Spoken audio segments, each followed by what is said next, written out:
لله نحمده ونستعينه ونستغفره ونعوذ بالله من شرور أنفسنا ومن سيئات أعمالنا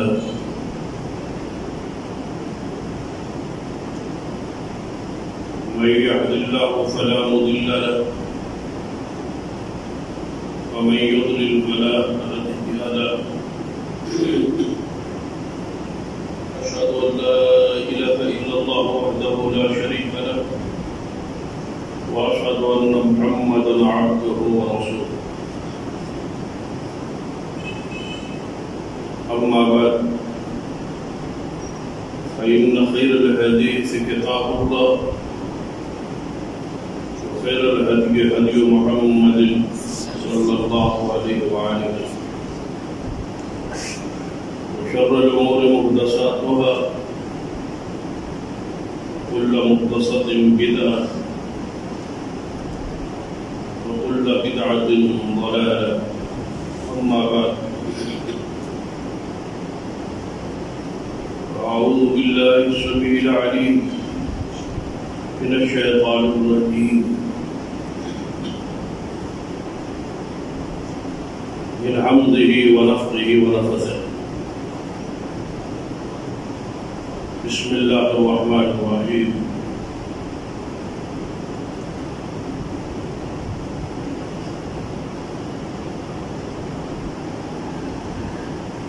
الذين آمنوا وهاجروا وجاهدوا في سبيل الله والذين آووا ونصروا أولئك هم المؤمنون حقا لهم مغفرة ورزق كريم رب اشرح لي صدري ويسر لي أمري واحلل عقدة من لساني يفقهوا قولي رب زدني علما سبحان ربك رب العزة عما يصفون وسلام على المرسلين والحمد لله رب العالمين. حضرات، اصحاب رسول کے حوالے سے عظمت اور شان اور مقام مناسبت سے گفتگو کا ایک سلسلہ جاری ہے.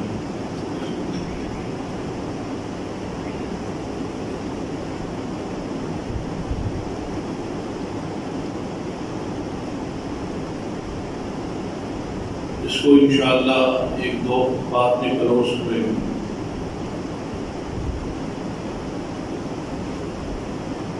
اور پھر سیرت النبی صلی اللہ علیہ وسلم کے حوالے سے گفتگو کا آغاز ہے.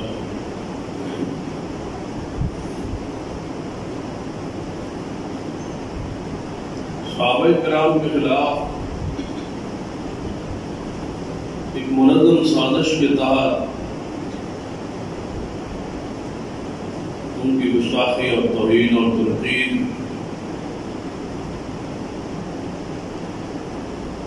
یہودیوں نے اسلام کے لیے باتیں بھی شروع کی. نبی اکرم صلی اللہ علیہ وسلم کے زمانے میں مسلمانوں میں کوئی بھی صحابہ کرام رضوان اللہ علیہ مجمعین کے خلاف بولنے والا کوئی مسلمان نہیں تھا اور صحابہ محفوظ تھے. یہودیوں نے کوشش کی کہ اسلام کے اندر داخل ہو اس خلافت کو، اس بڑھتی ہوئی فتوحات کو، اس اتحاد کو پارا پارا کیا جائے اور امت مسلمہ میں تفرقہ بازی، لڑائی اور پاکباز ہستیوں پہ طعن و تشنیع کا سلسلہ شروع کیا. اس سلسلے میں جس شخص نے سب سے برا کردار ادا کیا وہ عبداللہ ابن سبا تھا۔ یہ مذہباً یہودی تھا، اس نے اسلام قبول کیا ظاہری طور پر، اور اسلام کے پردے اور لبادے میں سب سے پہلے اس نے سیدنا عثمان رضی اللہ تعالیٰ عنہ کے خلاف زبان دی۔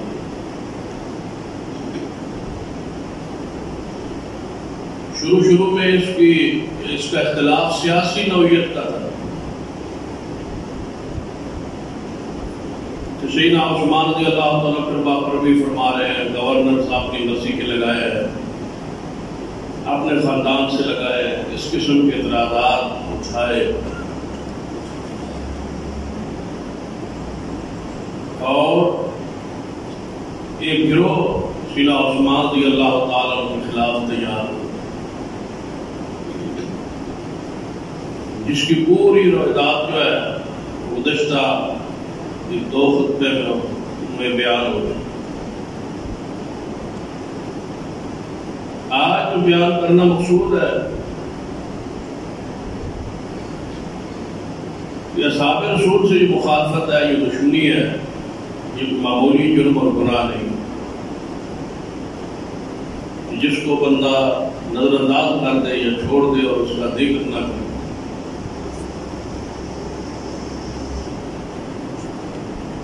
ذرا دوسرا حصہ دیکھی، امام حسن بصری رحمۃ اللہ علیہ سے پوچھا گیا صحابہ کرام کی محبت شرعی حیثیت کا ہے، تو آپ نے فرمایا اس سے محبت کرنا فرض، سنت ہی نہیں ہے بلکہ فرض۔ اسی طرح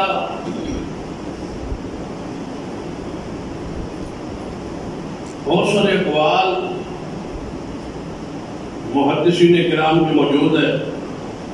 امام سعید بن مسیب رحمہ اللہ فرماتے ہیں جو بندہ ابو بکر عمر عثمان علی سے محبت کرے اور عشرہ مبشرہ کے جنتی ہونے کی گواہی دے اور سیدنا امیر معاویہ رضی اللہ تعالیٰ کے لیے رحمت اور مغفرت کی دعا کرے، بس یہی بندے کی ذمہ داری ہے، یہی مسلمان کی ذمہ داری ہے۔ اگر اس میں یہ 3 خوبیاں موجود ہو تو اللہ پر لازم ہے کہ اس بندے کو بغیر حساب کی جنت کا داخلہ دے۔ اتنا حساس معاملہ ہے، یہ اولیاء اللہ سے جنگ ہے۔ کوئی حدیث ہے صحیح بخاری میں، نبی اکرم صلی اللہ علیہ وسلم نے ارشاد فرمایا کہ جو بندہ میرے نبی علیہ السلام کی حدیث ہے اور آپ راوی ہیں، روایت کرتے ہیں اور حدیث قدسی ہے، اللہ تعالیٰ فرماتا ہے کہ جو بندہ میرے ولی سے، میرے دوست سے دشمنی رکھے، وہ اللہ تعالیٰ فرماتا ہے کہ مجھ سے اعلان جنگ کر رہا ہے۔ یہ اللہ سے اعلان جنگ ہے۔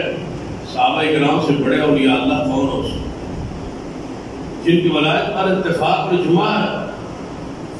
صحابہ کرام کے بعد ولایت کی گواہی ہماری گواہی کی محتاج ہے۔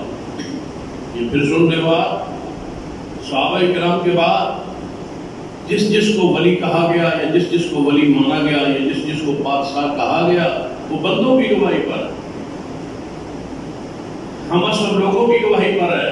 یہ بندہ نیک تھا، متقی تھا، پرہیزگار تھا، لوگوں کی گواہی کی روشنی میں کہا جائے گا کہ یہ ولی ہے، یہ نیک ہے، یہ بادشاہ ہے، یہ بزرگ ہے، اس پر اتنے بندے گواہی دے۔ صحابہ کرام کی ولایت کی گواہی بندوں کی محتاج نہیں ہے، ان کو اولیاء اللہ رب نے خود کہا ہے۔ جس کو رب ولی کہہ دے، الا ان اولیاء اللہ لا خوف علیہم ولا هم يحزنون الذين آمنوا وكانوا يتقون الذين آمنوا وهاجروا وجاهدوا في سبيل الله الذين آمنوا وكانوا يتقون۔ اولیاء اللہ صحابہ کرام کے بارے میں تو اللہ کہہ رہا ہے یہ میرے ولی ہیں، یہ میرے دوست ہیں، یہ میرے پیارے۔ جو ان سے اعلان جنگ کرتا ہے، جو ان سے دشمنی رکھتا ہے، وہ اللہ سے اعلان جنگ کر رہا ہے۔ تو رافضیوں کا بڑا برا انداز اور برا انتخاب ہے کہ انہوں نے رب کی زمین پر بہترین لوگوں کو چنا ہے مخالفت کے. کنتم خیر امہ اخرجت للناس، تم بہترین امت ہو. کون؟ صحابہ کرام. صحابہ کرام بہترین امت ہے، اس امت کے بہترین لوگ ہیں، وہ خیار امت ہے، امت کے بہترین چنیدہ پسندیدہ منتخب شدہ لوگ ہیں. رافضیوں نے بڑا برا راستہ اختیار کیا ہے کہ اللہ کے نیک بندوں کے خلاف زبان کھولی. یہ اعلان جنگ ہے اللہ سے، اور بھلا جو بندہ اللہ سے اعلان جنگ کرے، آپ سوچے پھر کامیاب کون اور بندہ ہو سکتا ہے؟ بندے کی بس کی بات ہی نہیں ہے. تو اللہ تعالیٰ نے اس سزا کے طور پر جو صحابہ کرام سے بغض رکھا گیا، نام رکھا گیا، اللہ تعالیٰ نے اس کی سزا کے طور پر، گرفت کے طور پر، پکڑ کے طور پر اس گروہ پر بہت ساری ذلتیں اور رسوائیاں جو ہے وہ مسلط کی. شاید آپ کو نظر نہ آئے، ہمیں نظر نہ آئے، لیکن اللہ کے بندوں نے، اولیاء اللہ نے، محدثین کرام نے ان ساری ذلت و رسوائیوں کا ذکر کیا ہے جو اللہ کی طرف سے رافضیوں پر مسلط کی گئی. بڑا گناہ کیا ہے، بڑا جرم کیا ہے، بڑے پاکیزہ لوگوں کو چنا ہے گالی کے لیے، توہین کے لیے، تنقیص کے لیے. تو اللہ تعالیٰ کی غیرت کیسے برداشت کر سکتے؟ تو اللہ تعالیٰ نے ان پر بہت ساری ذلتیں اور رسوائیاں مسلط کی. ذرا قرآن پاک اور حدیث کو مطالعہ کیجیے. اسی حوالے سے جو اصحاب رسول کا دشمن ہے، وہ خالف ہے، یعنی اس راستے پہ نہ چلنے دینا. کوئی بندہ تحقیق کے نام پر، کوئی بندہ مطالعہ کے گھمنڈ پر اور اپنے علم کی بنیاد پر اور چند تاریخی کتابیں پڑھ کے بندہ عرضہ سرائی کرے اصحاب رسول کے خلاف، زبانیں روک کے رکھے. خود نبی علیہ السلام نے فرمایا کہ جب میرے ستاروں کے بارے میں کوئی بات آ جائے، فرمایا خاموش ہو جایا کرو، بات نہ کیا کرو. یہ ستاروں کی تاثیر وغیرہ جو ہے، فرمایا یہ اس کی کچھ حیثیت نہیں ہے، اس بارے بات نہیں کر. تقدیر کے بارے میں اگر بات سمجھ نہ آئے، رسول اللہ نے فرمایا خاموش رہو، تقدیر پر بات نہ کرو ورنہ الجھ جاؤ گے. اس طرح رسول اللہ نے فرمایا جب میرے صحابہ کا ذکر آئے تو ان کے خلاف کوئی بات نہ کرنا، چپ رہنا، ورنہ یہ بہت بڑا ایسا فتنہ ہے صحابہ کرام کے خلاف بولنا کہ اللہ کی طرف سے بہت ساری عذاب اس بندے کے حق میں لکھے جاتے ہیں جو صحابہ کرام کی تکفیر کرتا ہے، تنقیص کرتا ہے، توہین کرتا ہے.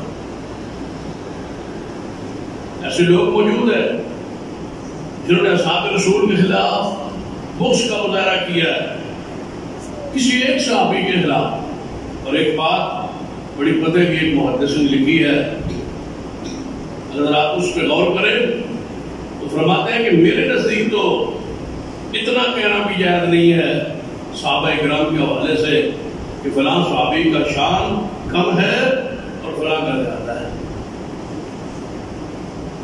پھر غور کریں، فرماتے ہیں کہ میرے نزدیک تو اتنا کہنا بھی جائز نہیں ہے کہ فلاں صحابی کا شان کم ہے اور فلاں کا زیادہ ہے. بس اتنا کہنا جائز ہے. میں کیا سمجھتا ہوں، میں کیا کہتا ہوں؟ فرماتا ہے میرے خیال میں یہ کہتا رہا کرے فلاں صحابی کی بڑی شان ہے، بڑی شان ہے، بہت زیادہ شان ہے، بہت زیادہ شان ہے. لیکن یہ نہ کہا کرے کہ فلاں صحابی کی شان فلاں سے کم ہے. یہ کہیں کہ فلاں فلاں سے بڑا ہے، لیکن یہ نہ کہیں کہ فلاں فلاں سے شان میں کم ہے. ہمارے ذمہ بڑائی بیان کرنا ہے، تعریف کرنا ہے، توصیف کرنا ہے. اگر اس طرح سمجھ نہیں آئی تو اس طرح کہے کہ سیدنا ابو بکر کی شان سیدنا عمر سے زیادہ ہے، سیدنا عمر کی شان سیدنا عثمان سے زیادہ ہے. یہ نہ کہیں عمر کی شان سیدنا ابو بکر سے کم ہے، یہ نہ کہیں. کم کا لفظ استعمال نہ کریں. سیدنا عثمان کی شان سیدنا علی سے زیادہ ہے، سیدنا علی کی شان باقی صحابہ سے زیادہ ہے، یہ کہتے رہیں. لیکن یہ نہ کہیں کہ فلاں صحابی کی فلاں صحابی سے شان کم ہے. یہ کہتے رہیں کہ فلاں نبی کی شان فلاں نبی سے زیادہ ہے، فلاں نبی کی شان فلاں نبی سے زیادہ ہے. یہ کہتے رہیں، لیکن یہ نہ کہیں کہ فلاں نبی جو ہے اس سے فلاں نبی کم ہے. فرمایا انبیاء میں بھی یہ بات نہ کہے اور صحابہ کرام میں بھی کبھی یہ بات نہ کہے. بڑھائی بیان کرنا ہماری ذمہ داری ہے، کمی بیان کرنا ہماری ذمہ داری نہیں.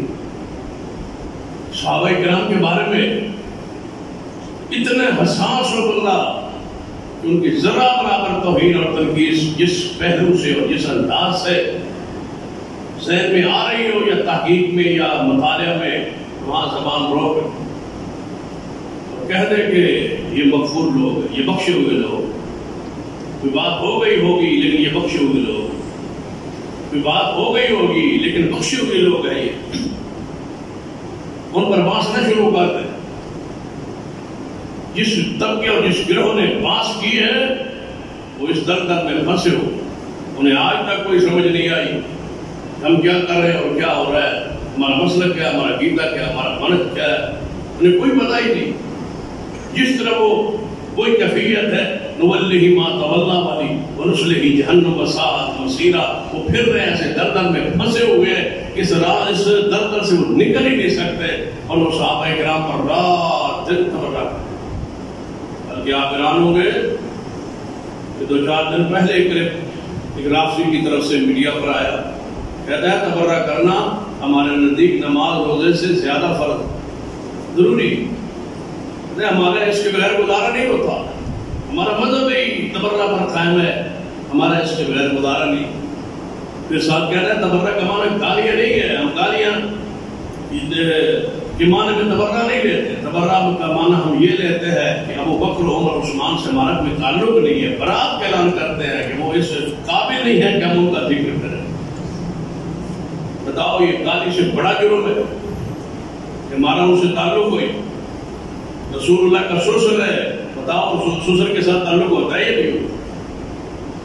رسول اللہ کے صحابی ہے، ہجرت کے رات رسول اللہ خود چل کے ان کے گھر کی طرف جا رہے ہیں، کوئی تعلق ہے تو جا رہے ہیں، نبی علیہ السلام کو ساتھ لے کے مدینہ کی طرف اکیلے چل رہے ہیں، تعلق ہے تو جا رہے ہیں۔ حیران کن بات ہے کہ جس کے ساتھ رسول اللہ کا تعلق ہے اس کے ساتھ کہتا ہے ہمارا کوئی تعلق، تمہارے تعلق کی بنیاد پھر کیا ہے؟ کس بنیاد پہ تم تعلق رکھتے ہو، محبت رکھتے ہو، پیار رکھتے ہو؟ کوئی بنیاد بھی تو بدلو۔ ہم تو اس مٹی سے بھی تعلق اور محبت اور احترام رکھتے ہیں جس مٹی پہ رسول اللہ نے قدم رکھا ہے، کوئی معیار بھی تو انسان کا۔ تو آئیے ذرا قرآن اور حدیث کی طرف۔ صحابہ کرام کے خلاف نفرت اور بغض اور عناد کا نتیجہ کیا نکلتا ہے؟ نتیجہ نکالنے کی قرآن سنت کی روشنی میں کوشش کرتے ہیں۔ جس بندے نے اور جس گروہ اور جس طبقے نے توہین کی اصحاب رسول کی، ان پر گرفت کیسی آئی، پکڑ کیسی آئی، سزا کیا ملی؟ پہلے ایک حدیث، اس کے بعد بات آگے بڑھ۔ سرور کائنات جناب محمد رسول اللہ صلی اللہ علیہ وسلم نے ارشاد فرمایا کہ میری امت یہود و نصارہ کے طریقے پر چل نکلے گی، میری امت یہود و نصارہ کے طریقے پر چل نکلے گی۔ ایک وقت آئے گا قیامت سے پہلے میری امت یہود و نصارہ کے طریقے پہ چل نکلے گی، جو کچھ انہوں نے کیا وہی کچھ میری امت کرے گی۔ جس طرح ایک جوتا دوسرے جوتے کے بالکل برابر ہوتا ہے، کوئی سائز میں اور فرق میں نمبر میں کوئی فرق نہیں ہوتا، اس طرح میری امت یہود و نصارہ کے ہو بہو ان کے طریقے پہ چل۔ پھر آپ نے اور وضاحت، اگر کسی بدبخت نے یہود و نصارہ میں اگر کوئی ایسا بدبخت پیدا ہوا جس نے اپنی ماں سے بدکاری کی ہو تو میری امت میں بھی ایسا بد نصیب پیدا ہوگا، وہ بہو اس طریقے پر میری امت کے لوگ چل رہے ہیں۔ حدیث بخاری اور قرآن پر نبی علیہ السلام نے خود فرمایا من تشبہ بقوم فہو منہم، جو کسی قوم سے مشابہت کرتا ہے وہ انہی میں سے ہے۔ قرآن نے خود فرمایا یہود و نصارہ سے محبت نہ کرو، لیکن دیکھ لی جس بندے پر اللہ کی طرف سے پھٹکار پڑے، صحابہ کرام پر تان تشریح کرے، اللہ تعالیٰ اس کو کس طرح گمراہ ہے۔ اللہ کا وعدہ ہے جو صحابہ کا راستہ چھوڑے گا، صحابہ کا منہج چھوڑے گا، اس آیت کو جتنا بھی آپ سمجھیں گے ایک کا جلد سکون اطمینان نصیب ہوگا۔ آیت مبارکہ میں غور کیجئے، وَمَن يُشَاقِقِ الرَّسُولَ وَمَن يُشَاقِقِ الرَّسُولَ مِن بَعْدِ مَا تَبَيَّنَ لَهُ الْهُدَىٰ وَيَتَّبِعْ غَيْرَ سَبِيلِ الْمُؤْمِنِينَ نولہ ما تولی ونصلہ جہنم وساءت مصیرا۔ فرمایا جو رسول اللہ کی نافرمانی کرے اور صحابہ کے راہ کو چھوڑ کسی اور راہ پر چلے۔ حکم تو تھا صحابہ کے راہ پر چلنے کا، لیکن اس نے راہ کو صحابہ کا کیا اپنانا تھا، ایسے صحابہ کو برا کہنا شروع کر دیا، وہ برے ہیں نعوذ باللہ، وہ غلط ہے نعوذ باللہ، وہ پھر گئے اسلام سے۔ قیامت تک حکم تھا کہ صحابہ کے راہ پہ چلنا ہے، ان جیسے ایمان لانا ہے، ان جیسا عقیدہ اپنانا ہے، ان جیسے اعمال کرنے، لیکن بجائے اس کے راہ پہ چلے یہ انہی کی مخالفت شروع کر دی کہ یہ خود ٹھیک نہیں ہے، اس راہ پہ رب نے ان کو چلائے اور اب کہتے ہیں کہ راہ پہ چلو، یہ راہ ہی ٹھیک نہیں۔ پھر ذرا غور کیجیے رب کی طرف سزا کیا دی ہے، نولہ ما تولی۔ پھر ایسے شخص کو ہم پھیر دیتے ہیں وہ جدھر کرنا چاہتا ہے، آخر کار ٹھکانا تو جہنم ہے، وہ دلدل میں پھنس جاتا ہے، نکل نہیں سکتا۔ ذرا پڑھی یہود و نصارہ کا قرآن پاک میں ذکر موجود ہے، انہوں نے کیا کیا کیا ہے، اور اولیاء اللہ کی دشمنی کی وجہ سے رافضیوں پر وہ عذاب کس طرح مسلط ہوا، وہ اعمال کس طرح کی زندگی میں بنے آئے اور ان کا حصہ بنے، جو خالص یہودیوں کا کردار تھا، جو یہودیوں پر گرفت اور عذاب کے طور پر چیزیں نازل ہوئی، آج وہ رافضیوں میں موجود ہے۔ یہودی کیا کرتے ہیں، سیدنا موسیٰ علیہ السلام کوئی طور پہ چلے گئے، 40 راتوں میں 30 کے لیے گئے تھے، اللہ نے 10 دن وہاں پڑھا، 40 راتیں کوئی طور پر رہے، موسیٰ علیہ السلام رب سے کلام ہونے گئے، صرف 40 دن۔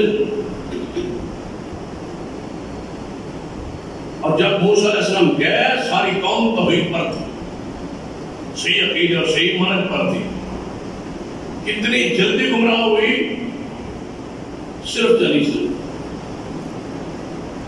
40 دنوں کے اندر انہوں نے بچڑے کی پوجا شروع۔ سیدنا عثمان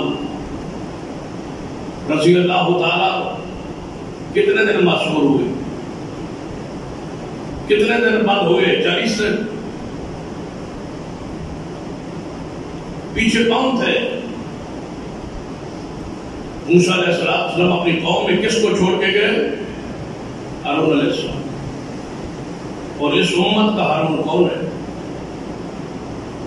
اس امت کا ہارون کون ہے؟ سیدنا علی رضی اللہ تعالی۔ رسول اللہ کی حدیث ہے صحیح البخاری کہ نبی علیہ السلام تبوک کی طرف گئے، سیدنا علی کو ساتھ نہیں لے گئے، اور وہ بھی صبر اتنے ہی دنوں کا تھا۔ سیدنا علی رضی اللہ عنہ دل میں خیال ہے منافق نہیں گئے، منافقین تبوک کی طرف نہیں گئے، تو مجھے رسول اللہ نے حکم دیا کہ آپ نے بھی نہیں جانا۔ منافق کیا کہیں، اگر جب میں رکا رسول اللہ کی مرضی سے، رسول اللہ کے حکم سے، اطاعت میں، رسول اللہ اور اس کے رسول کی اطاعت میں، لیکن یہودی اور عیسائی اور منافق کہیں گے اگر ہم نہیں گئے، فلاں فلاں نہیں گیا، تو سیدنا علی بھی نہیں گئے۔ سیدنا علی سے یہ بات سننا برداشت نہیں تھی، آپ چلے گئے پیچھے جا رسول اللہ کو پہنچ۔ رسول اللہ فرمایا علی آپ کو تو وہاں چھوڑ آئے تھے اور آپ یہاں آئے۔ فرمایا یا رسول اللہ منافق کیا کہے؟ آپ نے فرمایا تیری اور میری مثال موسیٰ اور ہارون علیہ السلام جیسے۔ کون ہارون ٹھہرے؟ علی رضی اللہ تعالیٰ۔ فرمایا موسیٰ گئے تھے، ہارون کو چھوڑ گئے تھے، میں جا رہا ہوں تو آپ پیچھے رہے۔ پوری سیرت اور قرآن اور اسرا تاریخ کو جوڑے، 40 دن کے لیے عثمان معصور، اس امت کا ہارون سیدنا علی رضی اللہ تعالیٰ مبارک۔ 40 دنوں میں بنی اسرائیل نے گائے کی پوجا شروع کر دی، بچڑے کی پوجا شروع کر دی، اور اس قوم نے 40 دنوں میں جو طوفان بدتمیزی برپا کیا سیدنا عثمان کے خلاف، وہ اللہ کی بنا قتل قتل پر تیار ہو، سیدنا عثمان کے خون کو بہانے پر تیار ہو گئے۔ سیدنا علی سمجھاتے رہے، ہارون امت سمجھاتے رہے ایسا نہ کرو، خلیفۃ المسلمین ہے، اس کے پہرے پر اپنے بیٹوں کو حسن حسین کو کھڑا کیا، ایسا نہ کرو۔ ہارون علیہ السلام بھی اپنی قوم کو سمجھاتے رہے کہ یہ بچڑے کی پوجا نہ کرو۔ یہ بچڑا کیسے بنا تھا؟ سامری نے زیورات لیا عورتوں سے، بنی اسرائیل کی قوم سے زیورات مانگے کہ مجھے زیورات دو، میں سونے کا ایک معبود تجھے بنا۔ اس نے سونے کے زیورات لیے، وَاتَّخَذَ قَوْمُ مُوسَىٰ مِن بَعْدِهِ مِنْ حُلِيِّهِمْ، ان کے زیورات لے کے اس نے بچڑا بنایا۔ مِنْ حُلِيِّهِمْ عِجْلًا، زیورات سے بچڑا بنایا، اور بچڑا بنا کے جسدًا لَهُ خُوَارٌ، ایک بچڑا، ایک جسم، ایک بت، ایک صورت سونے کی بنائی۔ پھر کیا کیا؟ تصور کرنا ذرا، 40 دنوں میں یہ حالت ہے، اور ادھر 40 دنوں میں بھی یہی حالت ہے، بس تھوڑا سا فرق تھا کہ ادھر بچڑا تھا اور ادھر گھوڑا۔ یہ وہی کیفیت ہے، وہی گرفت ہے، وہی عذاب ہے۔ شاید ہم نے قرآن کو، حدیث کو، دین کو، شریعت کو اس رنگ میں سمجھا نہیں، یہ غور نہیں کیا۔ یہ گرفت ہے، یہ پکڑ ہے، جو نبیوں کی تعلیمات کو چھوڑ دے اور جو پیاروں پر تان کو تشریح کرے، ان کو اللہ تعالیٰ جانوروں کی پوجا پہ لگاتا ہے۔ اور یہ بچڑا ہے اور یہ گھوڑا ہے، دونوں کی آپس میں مشابہت۔ وہ صرف بچڑا نہیں ہے، اس کا گھوڑے کے ساتھ بھی تعلق ہے۔ گھوڑے کے ساتھ تعلق کیسا ہے؟ جب موسیٰ علیہ السلام واپس آئے تو آپ نے فرمایا سامری انہیں کیا کیا؟ یہ گھوڑا بنانے والا اور یہ بچڑا بنانے والا وہ سامری تھا، سامری تو نے کیا کیا؟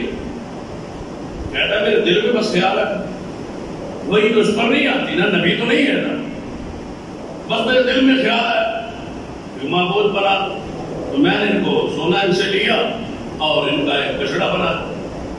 فرمایا پھر یہ بچڑا اس میں سے آواز آتی تھی، جس طرح گائے بولتی ہے، بچڑا بولتا ہے، وہ بچڑے کی آواز آ رہی۔ آواز کیسے آتی تھی؟ اب ذرا اس کا بچڑے کا گھوڑے سے تعلق جو پوچھا کہ تجھے یہ بات کیسے سوچی؟ تو نے یہ بچڑا کس رنگ میں بنا ہے؟ وہ ایسے اس میں ہوا کا اندر داخل ہونا نکلنا ایسے رنگ میں تھا کہ آواز پیدا ہوتی تھی جیسے بچڑا ہو۔ وہ کہنے لگا کالا بسر بما لم یبصروا، میں نے ایک چیز دیکھی، یہ قرآن ہے، میں نے ایک چیز دیکھی جو انہوں نے نہیں دیکھی۔ فقبضت قبضۃ من اثر الرسول، میں نے جبریل علیہ السلام کو دیکھا، وہ گھوڑے پر سوار تھے، تو ان کے گھوڑے کے قدموں سے نیچے میں نے مٹی اٹھا لی، تو میں نے اس میں ڈالی، اس میں آواز پیدا ہو۔ گھوڑے اور بچڑے کا تعلق گہرا ہے، بچڑا بنا ہے سونے کا، آواز کس سے پیدا ہوئی؟ گھوڑے کی سموں کی مٹی سے۔ تو گھوڑا جبریل علیہ السلام کا، وہ مٹی میں نے اس میں ڈالی، آواز آنے لگی۔ اللہ کی آزمائش تھی، یہ کرتے کیا؟ قرآن پاک نے کیا فرمایا؟ قرآن پاک کے انداز سے غور کرو۔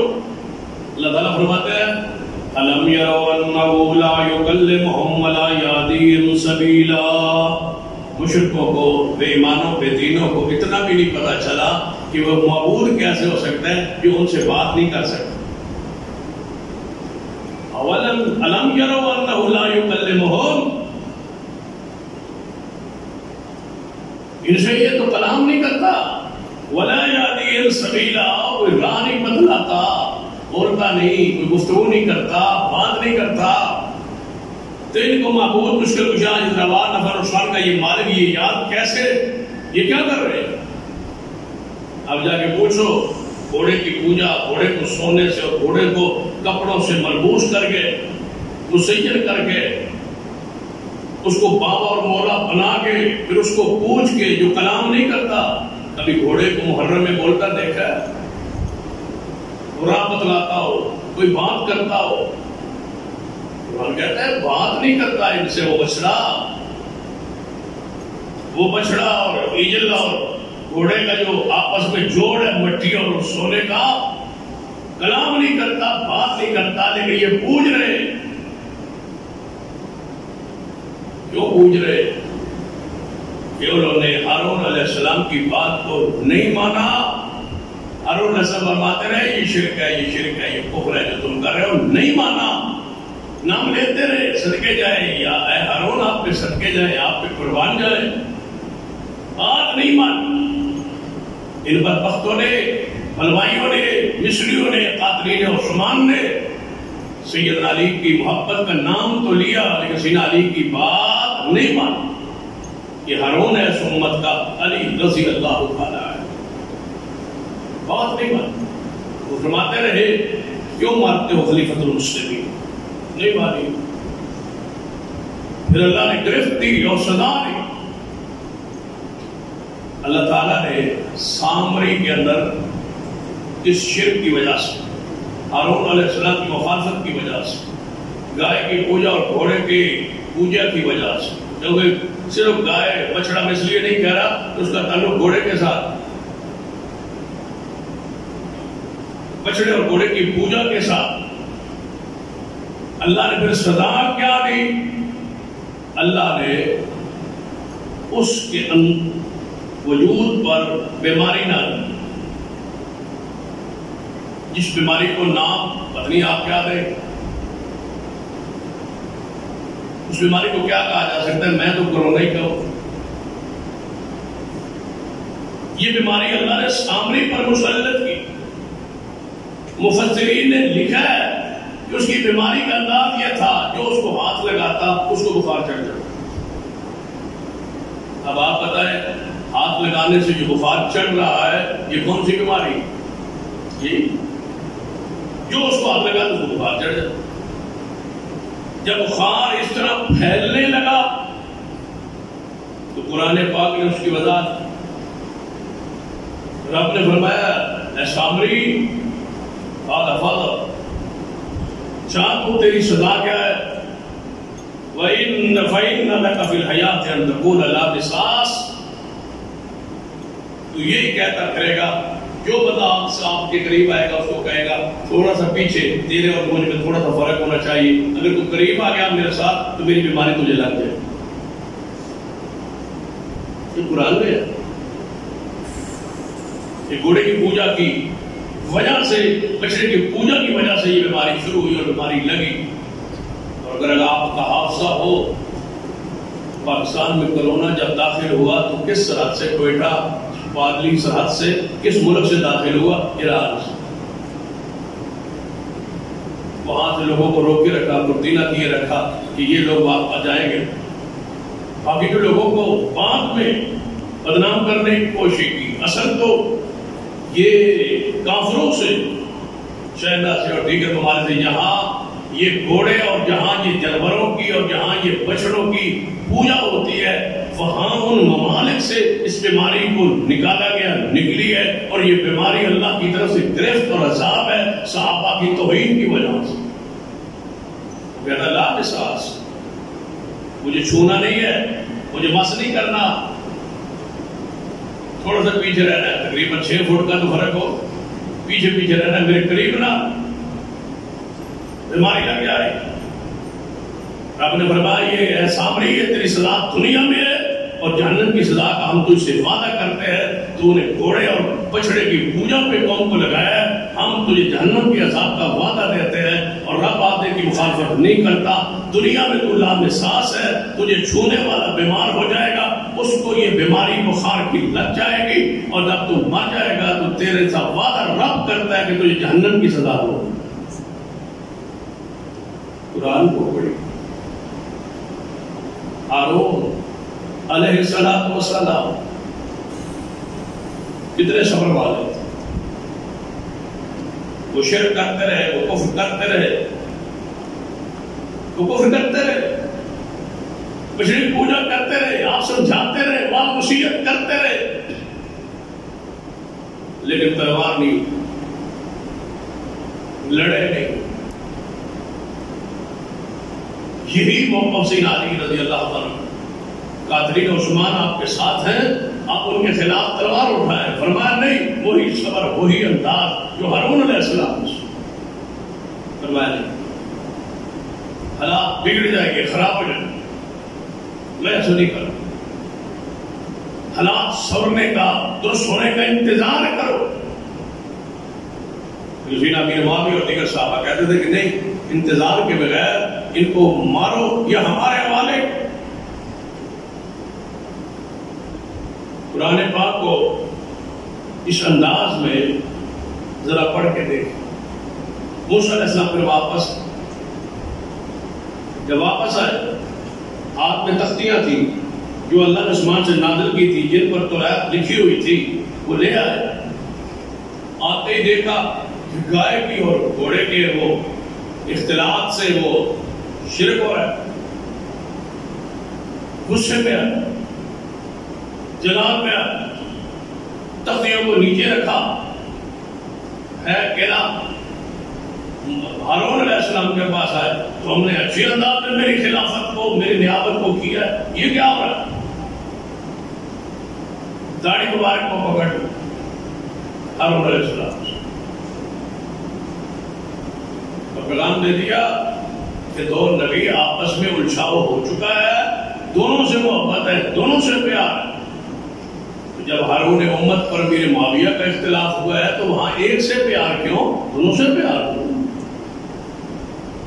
دونوں سے محبت، دونوں سے پیار، دونوں سے عقیدت، دونوں پر ایمان، دونوں سے اظہار محبت، الجھاؤ تو ہوتا ہے، ہو گیا۔ فرمایا میری بھائی، میری داڑھی مبارک کو چھوڑو تو صحیح، میری بات تو سنو، میں کو سمجھاتا رہا، میرا قصور نہیں ہے، میرا جرم نہیں ہے، میں نے بہت بڑا سمجھایا، لیکن یہ شرک سے باندھ نہیں آئے۔ جب غصہ مبارک ٹھنڈا ہوا موسیٰ علیہ السلام کا، تو فرمایا میری کو سن لو، یہ بچڑا تمہارا حاجت روا مشکل کشا نہیں ہے۔ کہنے کہ موسیٰ صاحب ہم سے غلطی ہو گئی، کوئی معافی کی صورت ہو سکتی ہے؟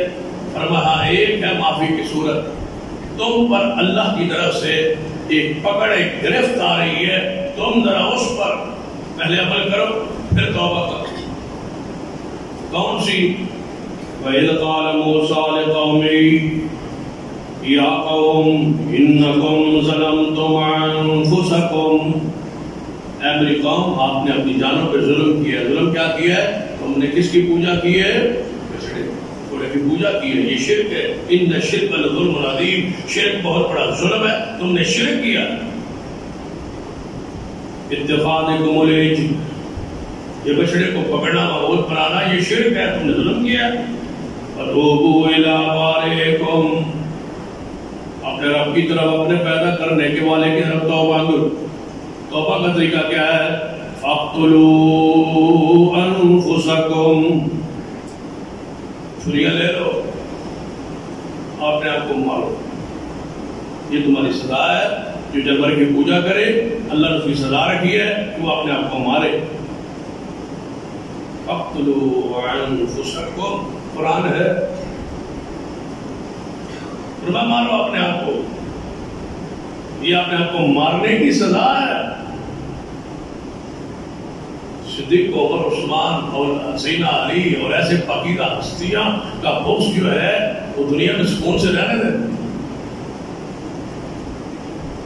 فرمایا منافقو، تم ساری زندگی روتے رہو گے، ہنسو گے کم، روو گے زیادہ، یہ تم پر عذاب ہے۔ تو یہ سال روتے ہیں، یہ وہ گرفت ہے، یہ وہ پکڑ ہے۔ ہم سمجھتے ہیں یہ کوئی مذہب ہے، مذہب نہیں ہے، یہ گورکھ دھندا ہے، اور اللہ کی طرف سے یہ پکڑ اور گرفت اور عذاب ہے۔ فرمایا تم مارو اپنے آپ کو۔ فاقتلوا انفسکم ذالکم خیر لکم، تمہارے لیے بہتر، تمہارے لیے حسن، تمہارے لیے جمال، تم اپنے آپ کو مارتے رہو تو خوش رہتے ہو، تم مارو۔ یہی بہتر ہے تمہارے. کیا وہ خوش ہو کے تھپڑ نہیں مارتے؟ کیا وہ عبادت سمجھ کے چھڑیاں نہیں مارتے؟ میں اس کے طریقے میں میری امت چل نکلے گی. جو یہود و نصارہ کرتے تھے، جو وہ کرتے ہیں وہ کر رہے. کیا کرتے تھے؟ وجاؤ اباؤ عشاء یبکون وجاؤ علی قمیصہ بدم قذر. وہ قمیضیں لٹکاتے تھے اور اس پر جھوٹے خون لگاتے تھے. ساری وہ حرکتیں آج ہوئی. گھوڑا بھی ہوتا ہے. اب گھوڑے کو کیا پتا ہے کہ 10 محرم ہوتا ہے. اس کی آنکھ میں کوئی شے کی ڈالتے ہیں، وہ ایسا لگ رہا ہے جیسے اس کے آنسو آ رہے ہیں، وہ رو رہا ہے. یا ان پر رو رہا ہے کہ ان بدماشوں کو کیا ہو گیا ہے، یہ میری پوجا کر رہے ہیں، میرے اوپر نیچے سے گزر رہے ہیں، ان کو ہو کیا رہا ہے یار. ان کے پر تو افسوس ہے. یہ کون ہے، کیا کر رہے ہیں؟ ان کی بے عقلی پر، بے وقوفی پر بیان ہوتا ہے. قمیضیں لٹکائی ہوئی جھوٹی، یہ کوئی آج کی ہے، یہ تو پرانی. یہ یہودا کا طریقہ ہے. یوسف علیہ السلام کا بھائی یہودا، جس کے نام پہ یہ معروف ہے یہودی، یہ اس کا طریقہ ہے. عشاء کے وقت آنا، روتے آنا، جلوس برآمد کرنا اور رونا، ہائے ہائے کرنا اور اس پہ جھوٹے خون لگانا. یہ پورا کربلا جھوٹا بنا. وہاں کربلا ہو رہا ہے، یہاں کربلا بنا. پچھلی رات ہم ایک دیکھ رہے تھے کہ عورتیں لیٹی ہوئی ہیں، ان کے اوپر سے گھوڑا دل جناب برکت کے لیے گزر رہا ہے. یعنی کہ 20-30-40 عورتیں لیٹی ہوئی ہے، ان کے اوپر سے گھوڑا گزر رہا ہے اور ایک گھوڑا بندہ پکڑ کے گزار رہا ہے. عورتیں لیٹی ہیں، بناؤ سنگار کر کے وہ لیٹی پڑی. کفر کی انتہا ہے اور ذلت کی انتہا ہے اور صلاحت گمراہی کی انتہا ہے. لوگ کہتے ہیں کہ یہ بھی کوئی ایک مذہب اور عقیدہ ہے.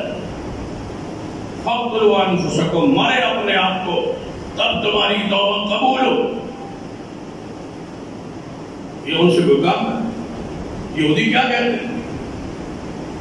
عیسائی کیا کہتے ہیں؟ ان کا عقیدہ پڑھی، نحن ابناء اللہ واحباؤہ، ہم اللہ کے بیٹے، ہم اللہ کے حصے، ہم اللہ کے جز ہیں، ہم اللہ کے محبوب ہیں. اللہ ہمیں عذاب نہیں دے گا، ہم جہنم میں نہیں جائیں گے. اگر گیا بھی تو چند دن کے لیے گیا جائیں گے، پھر نکل آئیں گے. یہ عیسائی بھی کہتے ہیں. عیسائی کہتے ہیں عیسیٰ علیہ السلام نعوذ باللہ سولی پہ چڑھ کے ہمارے گناہوں کا کفارہ. اور یہ لفظ ان کتابوں میں لکھا ہوا ہے، ان کے یہ بیان موجود ہے کہ حضرت حسین ابن علی کربلا میں شہید ہو گئے، ہمارا کفارہ ہو گیا ہے. اب ہم نے صرف ماتم کرنا ہے، رونا پیٹنا ہے، ہمارے گناہوں پر عذاب نہیں ہو. وہی تصورات ہے، وہی عقائد ہے، وہی نظریات. پھر اللہ نے ان کو تقسیم کیا. اس عذاب کی وجہ سے تقسیم ہوئے، اس کفر کی وجہ سے تقسیم ہوئے، جبر کی پوجا کی وجہ سے وہ تقسیم ہوئے. اور تقسیم کس طرح ہوئی؟ وَقَطَّعْنَاهُمْ اثْنَتَيْ عَشْرَةَ أَسْبَاطًا أُمَمًا. اللہ فرماتے ہیں ہم نے 12 قبیلوں میں، قرآن کے الفاظ ہیں، 12 قبیلوں میں ان کو تقسیم کر دیا. وہ اپنے آپ کو موسوی نہیں کہلواتے تھے، وہ اپنے آپ کو اثنا عشری کہلواتے تھے. ہم اثنا عشری، 12 قبیلے، 12 سردار، 12 گروہ، 12 امام، 12 بزرگ. ان سے پوچھ لو یہ اثنا عشری کرواتے کہ ہم بھی اثنا عشری. ان کو کہا جاتا ہے اثنا عشری، شیعہ اثنا عشری، شیعہ 12. یہ 12 کا عدد انہی سے شروع ہے یہودیوں سے. اللہ نے کو 12 قبیلوں میں تقسیم کر کے اثنا عشری قرار دیا تھا. یہ بھی وہی اثنا عشری. کہتے ہیں کہ ہم ائمہ کرام کا کیا تعلق ہے ان کے ساتھ؟ وہ 12 کے 12 امام تو آت و سنت کے ہیں، اہل اسلام کے ہیں، اہل دین کے ہیں. انہوں نے تو یہ نہیں کہا کہ ہمارے نام پہ تم 12 امامی اور اثنا عشری کرو. پڑھ لیجیے سیدنا علی رضی اللہ، یہ پہلے امام ہے. پھر سیدنا حسن ہے، پھر سیدنا حسین ہے، پھر زین العابدین ہے، پھر امام باقر ہے، پھر حضرت امام جعفر صادق ہے، پھر موسیٰ کاظم ہے، پھر علی رضا ہے. پھر امام جواد تقی ہے، امام ہادی نقی ہے، پھر سیدنا حسن عسکری ہے. یہ 11 ہوئے اور 12واں امام مہدی. 12 امام نے کہا ان کے مذہب عقیدے اور ایمان سے کوئی تعلق نہیں ہے، وہ تو اہل سنت کے امام ہے، بزرگ ہے، اللہ ان کی قبروں پہ کروڑوں رحمتیں نازل کرے. یہ کہتے ہیں ہم اسناد آج تک دیکھ لیے یہودیوں کی طرح ہارون علیہ السلام کو مانتے الگ کرتے تھے. یہودی بات نہیں مانتے. سیدنا علی کی سیرت کو پڑھی، یہ کون سی بات مانتے؟ کیا سیدنا علی نے صدیق کی بیعت نہیں؟ کیا سیدنا علی نے سیدنا عمر عثمان کی بیعت نہیں؟ ان کے پیچھے 24 سال نماز نہیں پڑھی؟ کیا الگ کوئی امام برگاہ کھڑی کی تھی، الگ کوئی جماعت کھڑی کی تھی، الگ کوئی اذان کھڑی کی تھی؟ جب نہیں کی تھی تو یہ سیدنا علی کی بات کب مان؟ سیدنا علی تو ہارون امت ہے. لوگ بات نہیں مان رہے، محبت کر رہے. نبی مان رہے، بات نہیں مان رہے. ان کو اللہ کا پیارا علی مان رہے، بات نہیں مان رہے. کیا سیدنا علی رضی اللہ تعالیٰ نے یہ کلمہ پڑھ کے لوگوں کو مسلمان کیا جو یہ آج کلمہ پڑھ؟ یہ اذان کیا سیدنا علی کے دور میں شروع ہوئی جو آج دی یہ جا رہی؟ کیا سیدنا علی رضی اللہ کا یہی عقیدہ اور یہی منہج تھا جو آج ان کے پاس ہے؟ نہیں ہے. تو پھر کہیے کہ ہارون امت ہے سیدنا علی، یہ محبت کا دعویٰ کرتے ہیں لیکن ان کی بات نہیں مانتے. ہارون یہودیوں کا بلا بس کیا تھا؟ میری امت یہود و نصارہ کے طریقے پر چل نکلے. یہودیوں کا بس پڑھ لی. یہودی بیت المقدس سے محبت کرتے، بیت المقدس سے محبت کرتے، بیت اللہ سے نفرت کرتے. یہ یہودیوں کا طریقہ تھا. یہ طریقہ ہی نہیں رافضیوں میں موجود ہے. القدس القدس کریں گے، اسرائیل مرد آباد کہیں گے، بیت المقدس کی آزادی کی باتیں کریں گے، اس کے تقدس کی باتیں کریں گے. وہاں یہودیوں نے قدم کیوں رکھا ہے؟ احتجاج کریں گے. اسرائیل مرد آباد کے نعرے لگائے، القدس کی آزادی کے نعرے لگائے، لیکن بیت اللہ میں جا کے جلوس نکال کے وہاں کے امن کو خراب کرے. وہ محبت بیت اللہ سے نہیں ہے. جو یہودیوں کے قبضے میں ہے یا تسلط ہے، اس کا بیت المقدس پہ تسلط یہود و نصارہ یہودیوں کا ہے. وہاں محبت انہیں پریشان کر رہی ہے. اسرائیل مرد آباد ہے، وہ تباہ ہونا چاہیے، بیت القدس کو آزاد ہونا چاہیے. وہاں توہین ہو رہی ہے، وہاں توہین ہو رہی ہے. اور بیت اللہ کے خلاف وہی سازشیں جو یہودیوں کی سازشیں بیت المقدس کے بارے میں ہے، وہی سازشیں ان کی سعودی عرب اور بیت اللہ کی طرف. یہ یہودیوں کا طریقہ تھا. جب بیت اللہ قبلہ تبدیل ہوا تھا سب سے زیادہ تکلیف کس کو ہوئی تھی؟ یہودیوں کو. نبی علیہ السلام آگے نماز 16-17 مہینے بیت المقدس کی طرف منہ کر کے نماز پڑھی. یہودی خوش تھے. یہ جو ہمارا قبلہ ہے وہی قبلہ انہوں نے بنا کے نماز پڑھ رہے. قد نرى تقلب وجهك في السماء.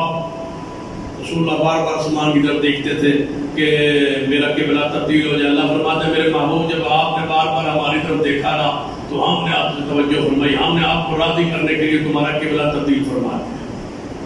آج کے بعد بیت اللہ تو یہودی سڑ گئے، چل گئے، بوجھ گئے، بہت پریشان ہو گئے، دکھی ہو گئے اور کہتے ہیں تمہاری نمازیں پہلی ضائع برباد ہو گئی. 16-17 مہینے ادھر اور آپ تم بیت اللہ کی طرف منہ کر کے نماز پڑھ. بیت اللہ سے نفرت، بیت المقدس سے محبت، یہ یہودیوں کا ایک طریقہ. مسلمان کون ہوتا ہے جو بیت اللہ سے بھی محبت کرے اور بیت المقدس کا بھی احترام کرے؟ وہ منسوخ قبلہ ہے.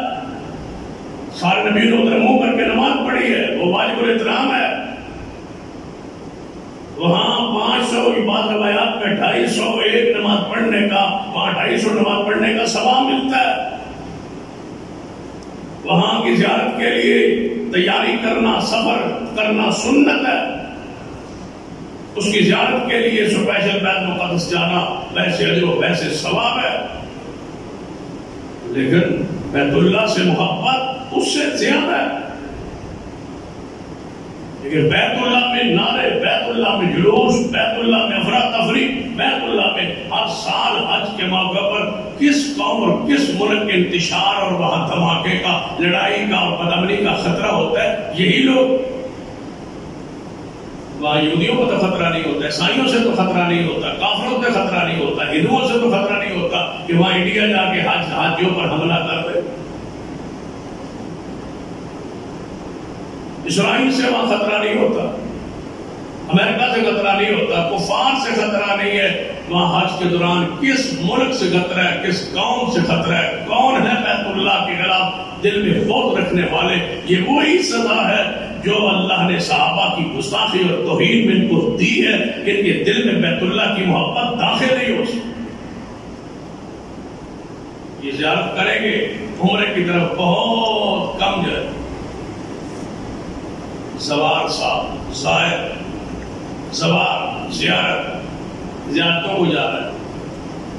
مجھے بتلایا جائے کیا ایران عراق کی زیارت مسنون ہے، مشروع ہے، اسلام میں ہے، دین میں ہے، شریعت میں ہے، ذکر ہے؟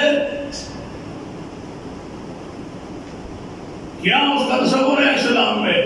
اس کا یہ باقاعدہ اصطلاح ہے زوار. یہ وہ زوار ہے جو زیارتیں کر رہے ہیں.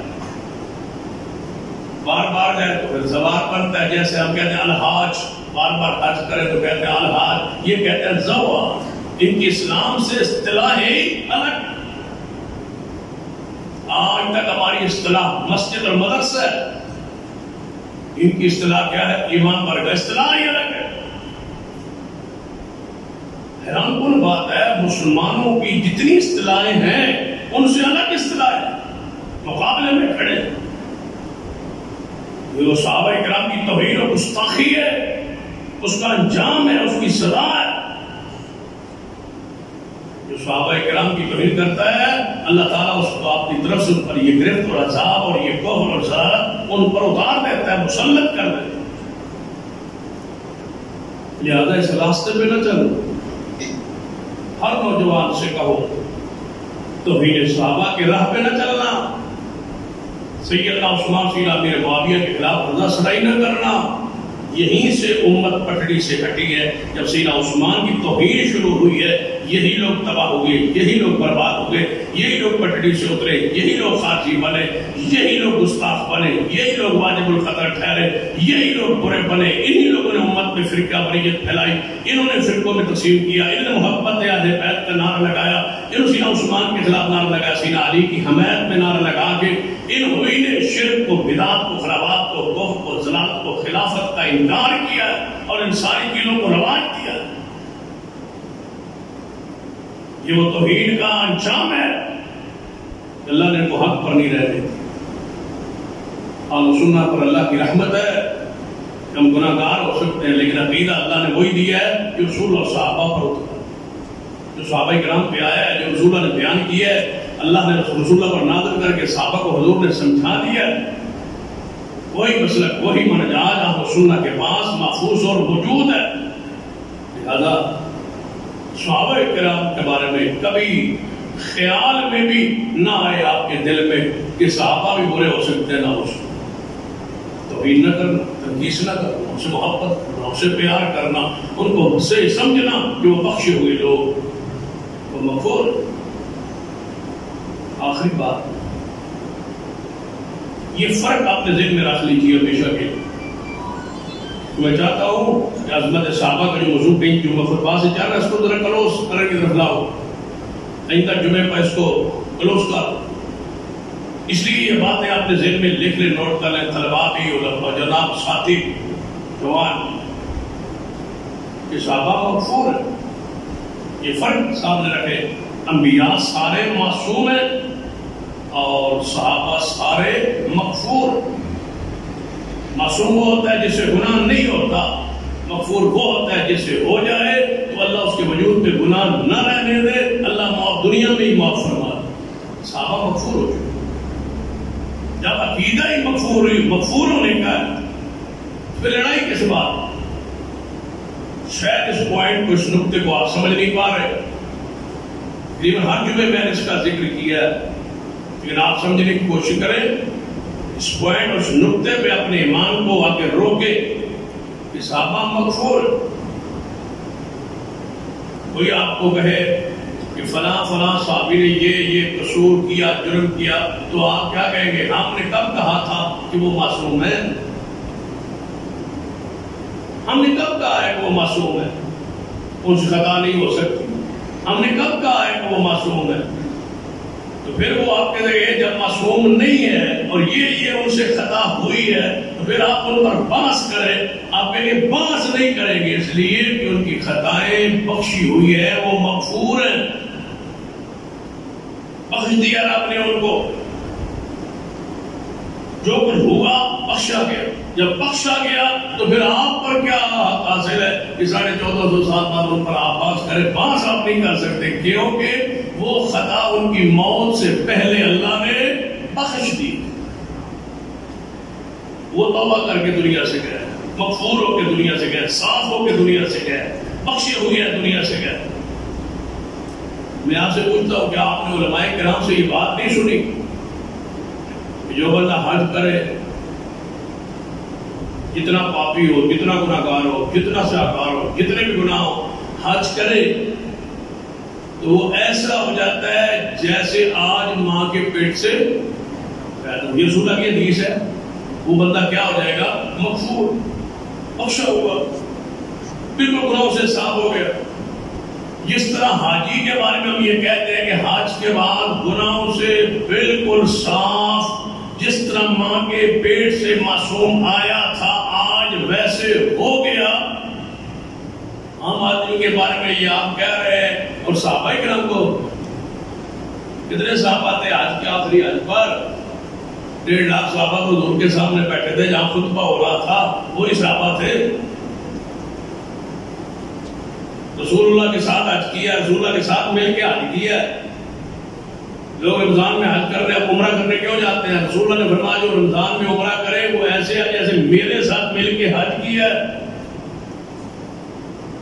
تو جنہوں نے رسول اللہ کے ساتھ بالکل بغیر کسی شک شبہ کے حج کیا ہے، حضور کی قیادت میں، سیادت میں، امامت میں، ان کے یہ کہنا کہ وہ ماں کے پیٹ کی طرح جس طرح صاف پیدا ہوئے تھے اس طرح ہو گئے، صحابہ کرام کے بارے میں آج تک کیوں کہتے ہو کہ ان کو معافی نہیں ملی؟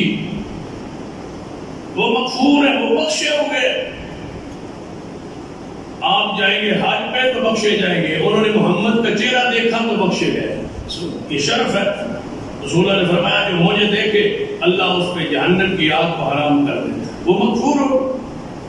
من رانی اور رام رانی، جسے مجھے دیکھا اور میرے صحابی کو دیکھا اس پر شاید من رانی اور رام رانی کی گہرائی کو آپ نہیں سمجھے۔ جو ایمان کی حالت میں صحابی کو دیکھے وہ بخشا گیا۔ پھر سن لیجیے، جو ایمان کی حالت میں صحابی کو دیکھے وہ بخشا گیا۔ خود صحابی کیوں نہیں بخشا ہوگا؟ جو اس کو دیکھے وہ بخشا گیا۔ اور میں اگلے دن ایک حدیث پڑھ رہا، مجھے تو حدیث پڑھ کے بڑا سکون محسوس ہوا ہے۔ قیامت کا دن ہو، اہل جنت جب جنت میں جائیں گے تو اللہ تعالیٰ قرآن کے قاریوں کو، حافظوں کو کہے گا کہ آپ بیٹھے جائیں، قرآن پڑھتے جائیں اور جنت کے درجات چڑھتے جائیں۔ جہاں آخری آیت ہوگی وہاں آپ کی آخری منزل ہو، درجہ ہوگا، کوٹھی ہوگی، جاؤ بھائی اب قاری قرآن پڑھنا شروع کر، درجے چڑھ رہے ہیں، درجے چڑھ رہے ہیں۔ قرآن کون سا پڑھیں گے؟ پھر غور کریں، قرآن کون سا پڑھیں گے؟ جو قرآن آج ہمارے پاس موجود ہے یہی پڑھیں گے، یا تو جنت میں اور قرآن ہوگا؟ یہی ہوگا۔ جب قرآن پڑھ رہے ہوں گے قراء حفاظ جنت میں اور درجے چڑھ رہے ہوں گے، جب اس قرآن میں جو جنت میں پڑھا جا رہا ہے اس قرآن میں صحابہ کا ذکر نہیں ہے، مہاجرین کا، انصار کا، صدیق کا، عمر کا، ثانی اثنین ہما فی الغار، جب یہ آیت جنت میں پڑھی جا رہی ہوگی، جب ابو بکر اور رسول غار میں تھے، تھوڑا سا اپنے دماغ پہ بھار دے، بوجھ دے اور سمجھے جنت میں قاری بیٹھا ہے، حافظ بیٹھا ہے اور پڑھ رہا ہے اِلَّا تَنْصُرُوا فَقَدْ نَصَرَهُ اللَّهُ إِذْ أَخْرَجَهُ الَّذِينَ كَفَرُوا ثَانِيَ اثْنَيْنِ إِذْ هُمَا فِي الْغَارِ إِذْ يَقُولُ لِصَاحِبِهِ لَا تَحْزَنْ إِنَّ اللَّهَ مَعَنَا۔ قرآن کی آیت پڑھ رہا ہے قاری، جنت میں یہ درجہ چڑھ رہا ہے، اس آیت پڑھنے درجہ چڑھ رہا ہے، اوپر ہو رہا ہے درجہ۔ اس آیت میں ذکر کس کا ہے؟ نبی اور صدیق کا۔ اب وہاں کیا ہوگا قاری کے ذہن میں کہ جس صدیق کا ذکر کر کے آیت پڑھ کے میں جنت کا درجہ چڑھ رہا ہوں، وہ صدیق خود نعوذ باللہ جہنم میں ہے۔ جس صدیق کا ذکر کرنے سے جنت کا درجہ پڑھ رہا ہے، وہ صدیق خود جہنم میں ہوگا۔ جس کا جنت میں ذکر ہو رہا ہے، جن مہاجر انصار کا جنت میں قرآن میں ذکر ہو رہا ہے، قرآن پڑھ رہے ہیں، جنت کے درجات چڑھ رہے ہیں، اور وہ لوگ خود جہنم میں گئے ہوئے ہیں، جن کے ذکر کی وجہ سے جنت کا درجہ پڑھتا ہے، وہ خود جنت میں نہیں ہیں، تو پھر جنت میں کون ہوگا؟ اپنے دل اور دماغ کو صاف رکھیے، صحابہ کرام کے بارے زبانوں کو روک کے محبت کا اظہار کریں، دعائیں کریں، خیر فضائل ان کے بیان کریں۔ اللہ مجھے اور آپ کو توفیق عطا فرمائے۔ اقول قولی ھذا واستغفر اللہ لی ولکم ولسائر المسلمین وآخر دعوانا الحمد للہ۔